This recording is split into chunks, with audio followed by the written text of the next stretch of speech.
નમસ્કાર દર્શક મિત્રો, i7 ન્યૂઝ ગુજરાતીની સાથે હું છું આપની સાથે પાયલ બામણી। તો જોઈએ આજના મહત્વના સમાચારમાં।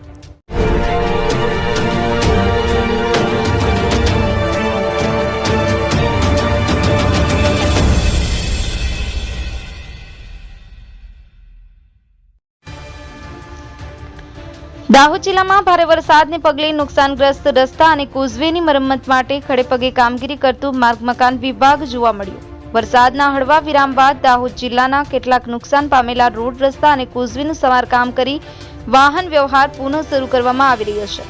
મળતી માહિતી મુજબ દાહોદ સમગ્ર ગુજરાત રાજ્ય સહિત દાહોદ જિલ્લામાં ભારે વરસાદને પગલે જનજીવન અસરગ્રસ્ત બન્યું છે। દાહોદ જિલ્લામાં ભારે વરસાદ પડવાને કારણે માર્ગ અને મકાન વિભાગ હસ્તક સ્ટેટ અને પંચાયતના કેટલાક રસ્તાઓને નુકસાન થયેલ હતું। વાહન વ્યવહાર પૂર્વવૃત કરવા દાહોદ માર્ગ મકાન વિભાગ પંચાયત દ્વારા યુદ્ધના ધોરણે કામગીરી શરૂ કરી દેવામાં આવી છે। જિલ્લામાં હાઈવે તથા ગ્રામ્ય રસ્તાઓને નુકસાન પહોંચ્યું છે, ત્યારે વરસાદી આફતથી થેરકા માછણ નદી આવેલ કોઝવે સહિત દાહોદ જિલ્લામાં અન્ય નાના મોટા રોડ રસ્તાઓને નુકસાન પહોંચતા માર્ગ મકાન વિભાગ દ્વારા તાત્કાલિક અસરથી સમારકામ હાથ ધરી વાહન વ્યવહાર પુનઃ શરૂ કરવામાં આવી રહ્યો છે, જેના માટે જિલ્લાના માર્ગ અને મકાન વિભાગના અધિકારીઓ કર્મચારીઓ 24 કલાક કાર્યરત જિલ્લા ડિઝાસ્ટર ટીમ અને દાહોદ જિલ્લા વહીવટી તંત્ર દ્વારા સરાહનીય કામગીરી કરવામાં આવી રહી છે।